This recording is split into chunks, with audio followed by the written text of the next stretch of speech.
tonight. Korea is no longer a safe zone free of possible terrorist attacks, says President Park Geun-hye, calling for the swift approval of counter-terrorism bills. This as the nation's spy agency reveals 10 South Koreans made attempts to join ISIS. Tens of thousands visit memorial altars across the country to pay their respects to former President Kim Youngsam on the third day of a 5-day mourning period. The late president's state funeral committee will include more than 2,200 people, headed by the nation's prime minister. And one of the world's most volatile regions is roiled further today after a Russian warplane is shot down near the Turkish-Syria border. It's Tuesday, November 24th, 2015.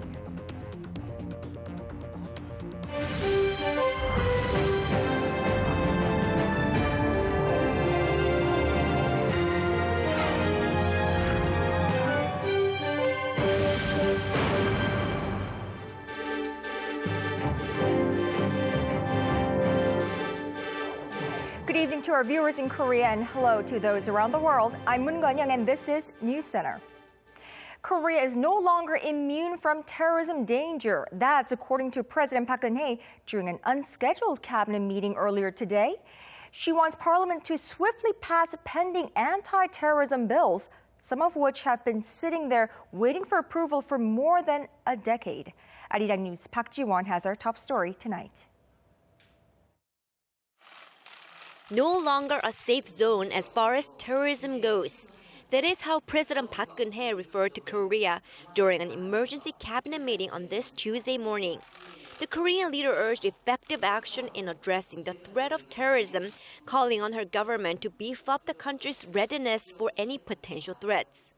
To this end, she also called on lawmakers to pass several anti-terrorism bills currently pending in the Parliamentary Intelligence Committee, some of which have been pending for more than a decade. The bills were originally introduced in response to the 9/11 terror attack in the U.S. in 2001.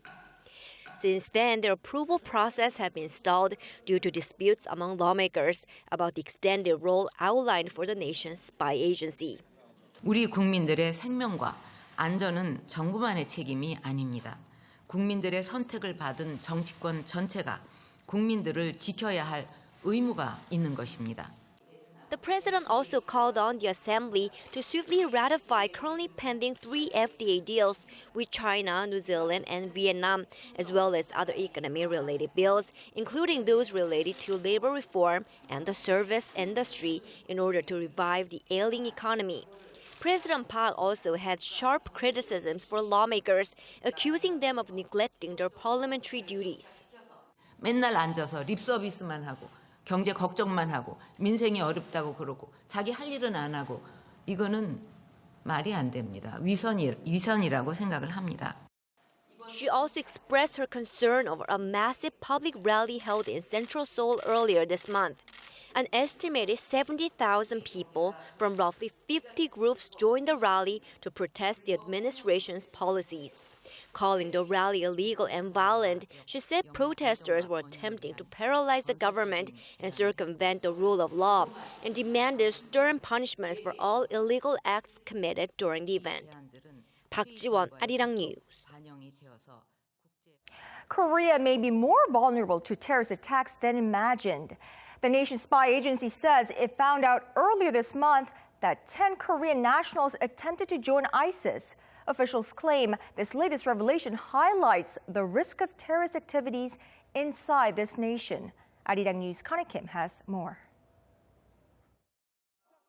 Local South Koreans that have shown support for the Islamic State group online have been revealed to be more than just supporters. The National Intelligence Service said Tuesday 10 citizens have close links to the extremist group and even made attempts to become official members. Spy officials reported that questions I posted online were very specific, asking about details on how to get into Syria and how to get in touch with an ISIS member. Experts say this revelation shows that potential terror activities by ISIS on home soil is a real threat. It's important to prevent any possible terror attacks. Establishing a database to track suspects linked to terrorism is just one of the security measures Korea can take. Professor Lee adds that while there are concerns a state spy agency could misuse the personal information of citizens, such measures have to be considered in order to stop terrorists. South Korea is one of 62 countries listed by ISIS as target nations, accused of being part of a so-called modern crusader alliance against the group. This has struck fear among the public. A recent poll showed that 70% of locals surveyed said there is a possibility South Korea could face a terror attack similar to what Paris suffered this month. And more than half said terror groups like ISIS could launch an attack in the country. Connie Kim, Arirang News. In other news, the entire country continues to mourn the death of former President Kim Youngsam, who will be laid to rest after a state funeral on Thursday. Tens of thousands in this country visited altars set up across Korea to say their last farewells to a pro-democracy activist, a fighter with intuition, the first civilian president of the Republic of Korea. Our Shin Se-min takes a look at day 3 of the 5-day-long mourning period. One by one, mourners lay flowers before a memorial portrait of the late President Kim Youngsam. It's a similar scene at roughly 188 altars set up around the country as citizens stop by to pay tribute to the late leader. Thinking of him comforts me. I miss him as someone who once led our country. And I'm bringing the condolences on behalf of the British people to the people of Korea for the loss of somebody who was a great patriot and a great democrat. He contributed greatly to social welfare and helped make our lives better, so I admire him. It's the third day of a national 5-day mourning period for the late president, regarded as an icon of Korea's democratization movement in the 1980s, who laid the groundwork for a transition from dictatorship to democracy. Across the country, Korean flags have been lowered to half-staff, and the government has asked all public servants to wear black ties at public events in a show of respect. At the National Assembly, preparations are underway for a state funeral scheduled for Thursday. The organizing committee, headed by Prime Minister Park Geun-hye, is composed of over 2,200 funeral commissioners, and the list of advisors includes former Presidents Chun Do-hwan, Do Tae-woo, and UN Secretary General Han Ki-moon. The funeral procession will start at the National Assembly, and the late president will be laid to rest at the National Cemetery in Dongjaku District, southern Seoul. Shin Se-min, Arirang News. One of those memorial altars is set up at the National Assembly. Lawmakers paid a tribute to late President Kim Youngsam during a special ceremony on this Tuesday. Our parliamentary correspondent Kim Young-gil shows us how rival politicians, at least for this day, came together to honor the man who changed Korean politics. Flowers decorate a memorial altar set up in front of the National Assembly to honor the late President Kim Youngsam. The offerings were presented by lawmakers at a ceremony on Tuesday to honor the late president's contributions to the country. After the event, the floor leader of the ruling Saenuri Party praised the late president for his efforts toward democracy. Our lawmakers have come here to honor President Kim Youngsam, who also has roots in our party. He fought for Korea's democratization and spearheaded a variety of reforms for Korea's future. The floor leader said his party would honor Kim's legacy by bringing about reforms to unite the country and win the hearts and minds of the people. The main opposition New Politics Alliance for Democracy party said it would remember late Kim as a trailblazer in Korea's democratization movement. Former President Kim Youngsam fought against authoritarian leaders like Park Geun-hye and Chun Do-hwan. During his presidency, he broke up a key military faction and led reforms aimed at increasing the level of transparency in financial transactions. The lawmaker added his party would do everything it can to end the long cycle of inequality between the haves and have-nots and bring harmony to the nation. Flags have been flying at half-mast to honor the late president. And the National Assembly is preparing for a state funeral that will take place here on Thursday. Kim Youngsam, Arirang News.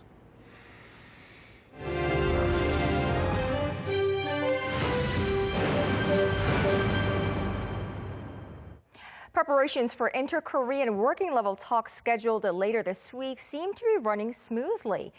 On this Tuesday, Seoul and Pyongyang exchanged the names of delegates who will be coming to the discussions table come Thursday. Can we get an idea of what may be discussed, what could top the agenda by looking at these names? Our Kwon So-ah breaks it down for us. Kim Ki-young, head of South Korea's Unification Ministry's Special Office for Inter-Korean Dialogue, and Hwang Chol, a senior North Korean official from the Committee for the Peaceful Reunification of Korea. These two men will be leading the inter-Korean working-level talks slated for Thursday. Seoul's Unification Ministry said both sides will be represented by 3 officials each.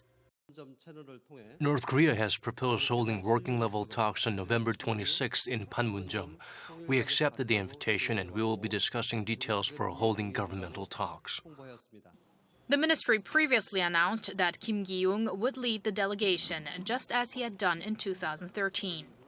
The most important delegates for this level of talks have been chosen. Hwang Chol's participation can be translated as a new arrangement in dealing with inter-Korean relations under the Kim Jong-un regime. The talks are meant for the two Koreas to arrange details for high-level talks, including where, when, and what the agenda will be. Experts say when the two sides meet this week, they may also address regular reunions for war-separated families, which is a priority for South Korea. Since Hwang Chol played a big role in early talks and reunion events, there could be a positive outcome. But Hwang is also predicted to bring up the resumption of tourism to the Mount Kumgang resort, which is a North Korean priority. Joint tours there were halted in 2008 after a South Korean tourist was shot dead by a North Korean soldier. Kwon So-ah, Arirang News. After days of speculation, and the UN chief has clarified his position. UN Secretary General Ban Ki-moon says arrangements are being made to decide on possible dates for his visit to North Korea. But how soon can he take off? Our Song Ji-sun has the details on what needs to be done, what conditions need to be met for the South Korean UN chief to make the historic trip. For the first time since his possible visit to North Korea was reported last week, UN Secretary General Ban Ki-moon officially confirmed Monday that work is being done to pin down the date for his trip to Pyongyang. After paying tribute to late Korean President Kim Youngsam at South Korea's mission to the UN in New York, Ban told reporters that he discussed the issue with North Korean Foreign Minister Ri Soo-young during his recent visits to New York.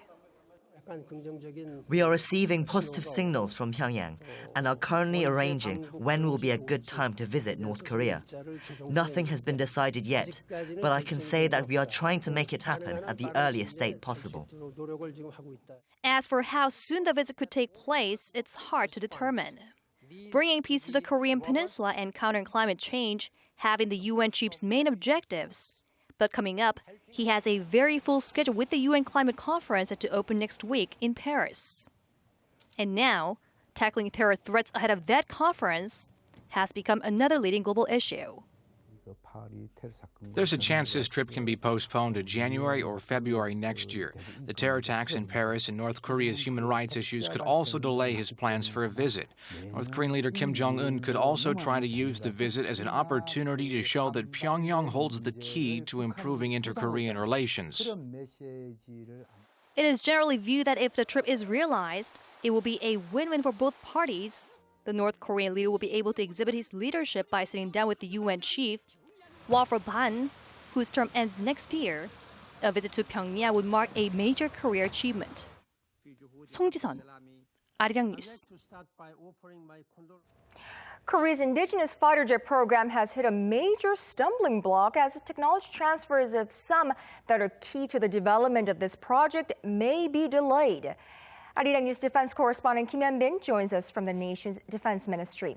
Hyunbin, what kind of troubles do we anticipate for the nation's military if these tech transfers are indeed delayed? Well, Konyang, the Korean military is on a strict timetable to develop its own mid-tier fighter jets to replace its current aging fleet that's already running on an extended life cycle. Now, if this tech transfer doesn't occur, Korea's air superiority against the North could diminish by the mid-2020s. South Korea indigenous fighter jet project could suffer a delay as Washington is hesitant to come to an agreement over roughly 24 technical transfers. Seoul has been waiting on the U.S. State Department for transfer approval of key aviation technologies for the Korean fighter experimental program, designed to produce domestic fighter jets by 2025. South Korea and Lockheed Martin inked a deal last year to receive 25 technologies that are necessary in developing the KFX project. However, sources say the U.S. is asking the South Korean government to be much more specific about which technologies they want. The U.S. export license was expected to be issued in November, but that was pushed back as Seoul needs more time to meet Washington's request. In April, the U.S. State Department rejected the transfer of 4 key technologies, including the ASA multipurpose radar and RF jammers. But many local defense experts believe that Washington could put more restrictions and possibly reject the transfer of some of the other 21 technologies that were promised. Within the 21 technologies, there are thousands of sub-technologies. The U.S. is afraid Korea could become a competitor in the fighter jet market if the technologies are transferred.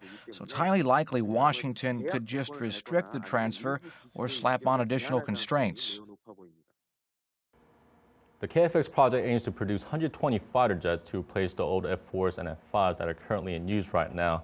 But if the pending technology transfers are delayed further, Seoul will face the dangers of becoming vulnerable to North Korea's airborne threats. Back to you, Connyoung. Thanks, Hyunbin. That was our Defense Ministry correspondent Kim Hyunbin reporting on the possible delay of the completion of Korea's indigenous fighter jet project.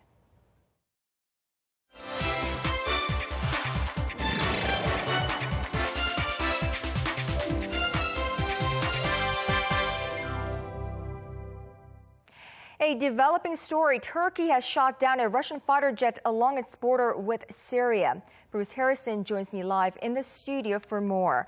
Now, Bruce, Turkey's military is saying that it warned the Russian fighter jet multiple times before it took action. What happened? I believe it warned it 10 times, and Turkey is saying that it acted in line with its rules of engagement, and it only shot down the plane after it determined that the jet was violating Turkish airspace. Russia's military, on the other hand, says there was no violation, and Moscow's even said it could prove their jet never left Syrian airspace.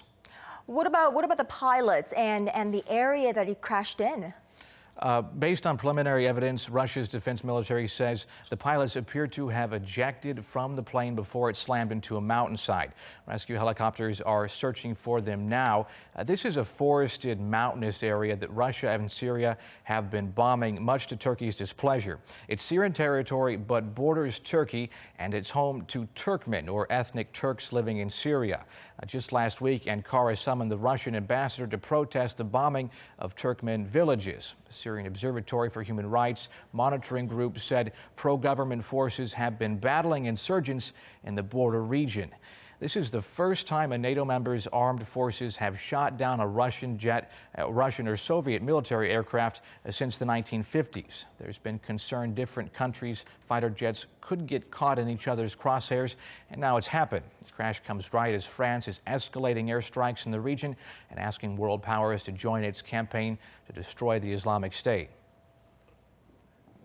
France increased its airstrikes in Syria in direct response to the fatal attacks in Paris carried out by Islamic State militants 11 days ago.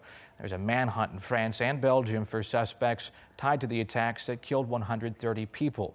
Police are looking for one man in particular, Salah Abdeslam. On Monday, investigators found material believed to be an explosive belt in a public trash can in a town south of Paris. After the killings, Abdeslam's cell phone was detected in another town nearby. A source close to the investigation said it's too soon to say whether the belt had been in contact with Abdeslam.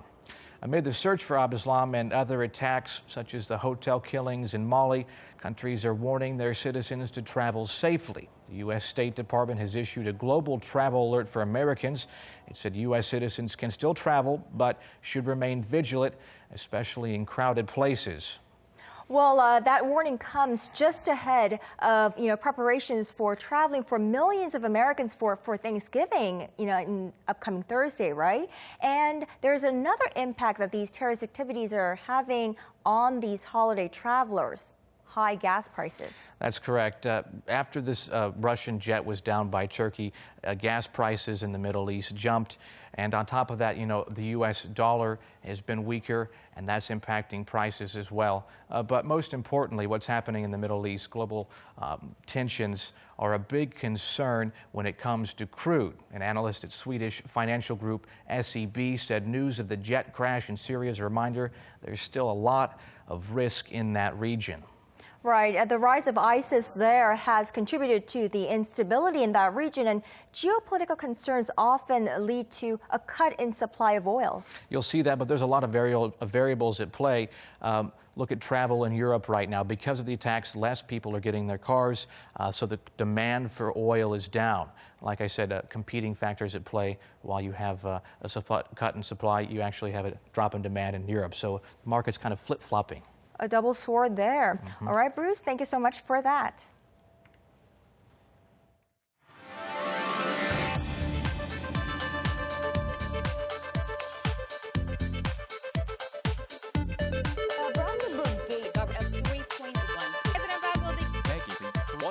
Of a special park founding of its ruling workers. Camera filming me, although following the meet. Final at a cabinet event. Same title. I during the 1 week resistance from the visitors to Ireland.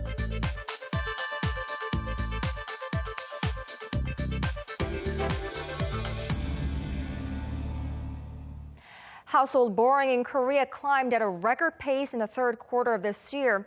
Korea's snowballing household debt problem. Our economics correspondent Hwang Ji-hye joins us from the Bank of Korea.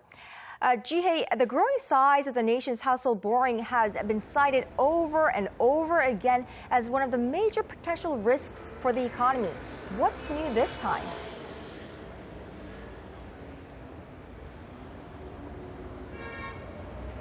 Connyoung, the central bank says the record growth this time came largely from increased spending, shedding some positive light on the debt problem.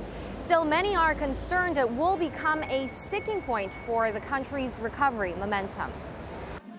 Signs advertising major sales line the streets of Myeongdong, one of Seoul's busiest shopping districts.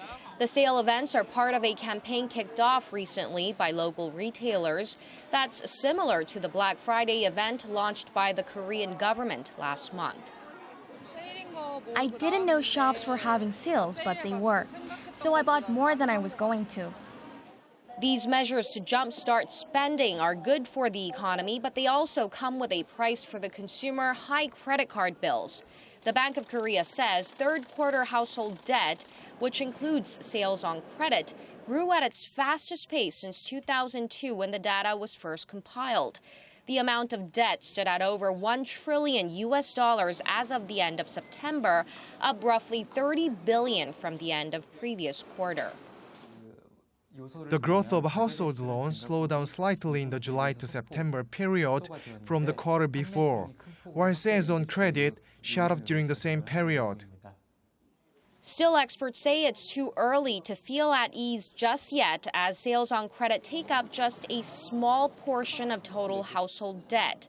Household loans, including mortgage loans, rose around $26 billion in the third quarter from the previous one. Experts say the debt problem is likely to become a potential risk for the economy. Korea's household debt is on the rise due to the balmy real estate market since the second half of last year. The snowballing debt level is not a threat to the economy at the moment, but it could become one in the next 2 to 3 years when the property market loses steam. In order to prevent the debt problem from catching up to the economy in the near future, Im adds that it's critical for the authorities to work on restructuring the debt to make it easier to repay. Connyoung? And local banks are looking for ways to introduce new stress tests to more precisely determine if a borrower has the ability to pay back after a certain period, on top of not issuing loans if DTI levels top 80%. Well, thank you for that, Ji-hye. That was our Hwang Ji-hye reporting from the nation's central bank. Facebook. We are all on Facebook. A convenient means of getting support or sympathy from friends and peers. It can also be used to gauge popularity based on the number of those likes you get on a post. But a new research shows more networked you are on Facebook, the higher levels of stress you may have. Our Oh Soo-young shares with us the side effects of that popular social networking site. Most of us feel a sense of satisfaction every time someone likes our status on Facebook. Feeling connected and appreciated by our peers is perhaps what makes social media a daily addiction for so many. We post a lot of pictures to share with our friends and get more likes.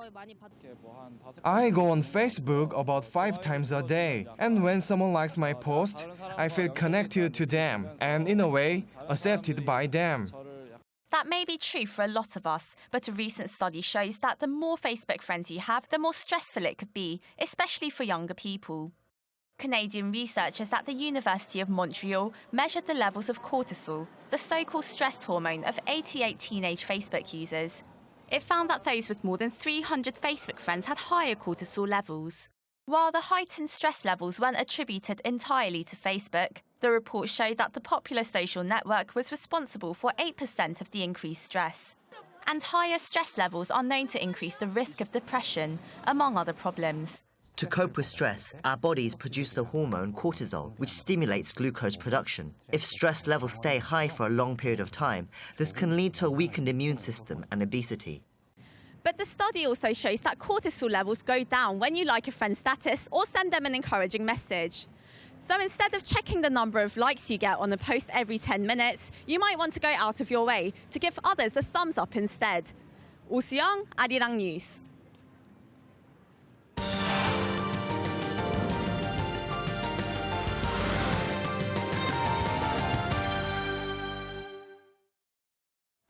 Korea is notorious for its over-the-top competition to get into the most prestigious universities in the country. But that race to get into the school of your choice apparently begins much earlier in life. With the school year starting in March in this country, now is a season for a cutthroat race for next year's kindergarten, yes, preschool admissions. Why so much heat? Our news feature tonight with Lee Ji-won. Parents have been waiting anxiously for this moment at this public kindergarten in the city of Cheonan, south of Seoul. 긴장되죠? 됐으면 좋겠는데. 긴장되네요. They have gathered to have their children admitted for the 2016 academic year. But in order to do so, they have to rely on luck, as new students are randomly selected by drawing lots. Considered to be a crucial step in the admission process, some parents who couldn't make it to this day have even had their kids' grandmothers come instead. 꼭 됐으면 좋겠습니다. 국립이어서 교육도 괜찮고 비용도 안 들어가고 너무 보내고 싶고 또 좋다고 소문이 많이 나가지고. But not everyone can be admitted. The chances of getting picked stand at 30 to 1. In just a few moments, 6 lucky parents will have their names drawn from this box. And finally, the drawing starts.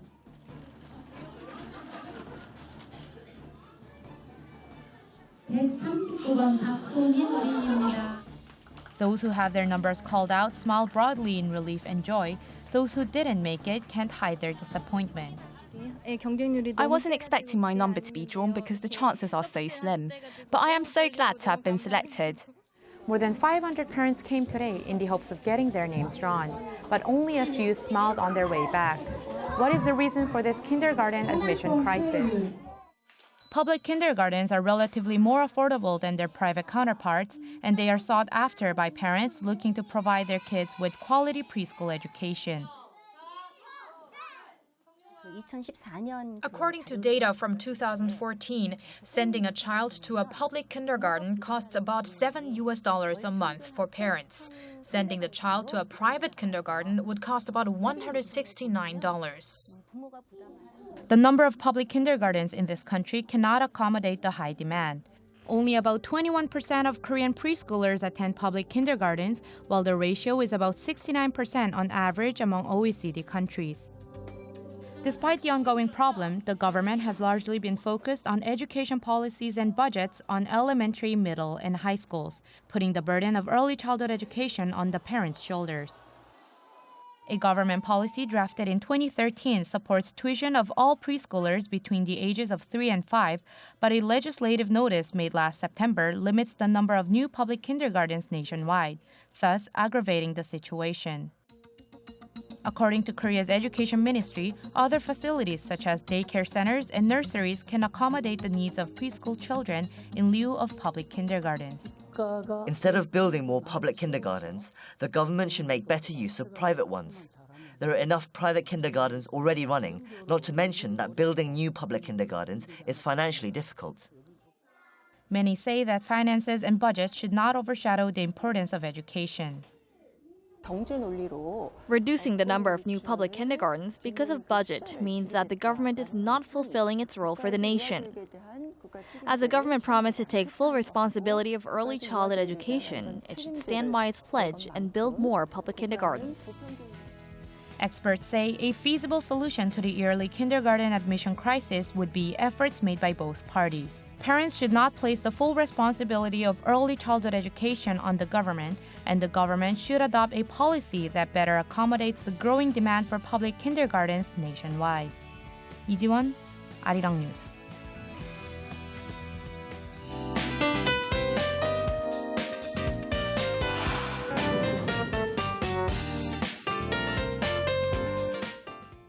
Well, guess what? The first snowfall of the season is in the forecast for various parts of Korea tomorrow, including right here in Seoul.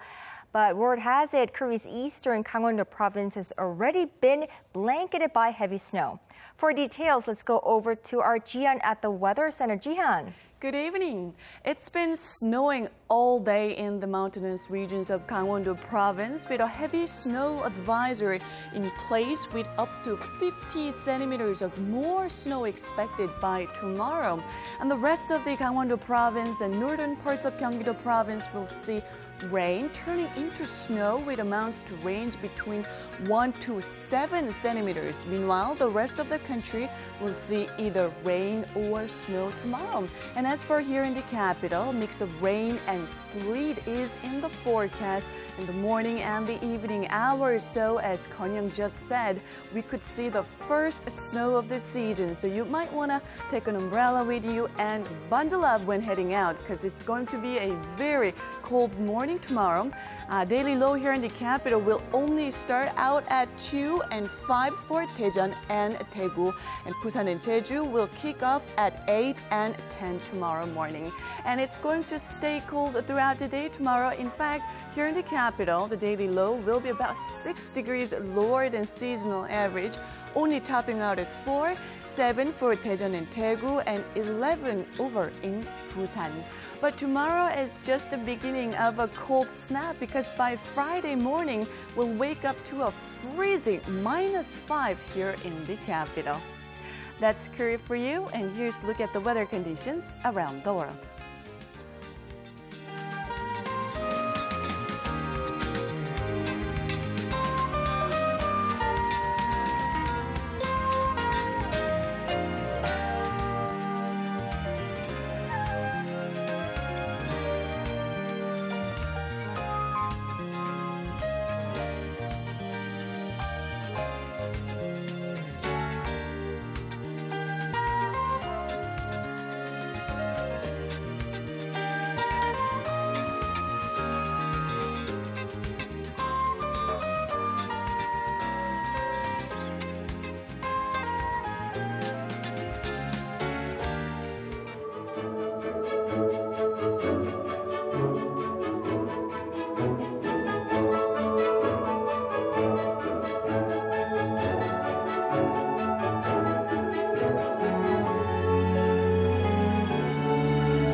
Well, if you happen to be a viewer in Seoul and the nearby area, make sure you have your significant other with you when the first snow falls, and remember to make that wish.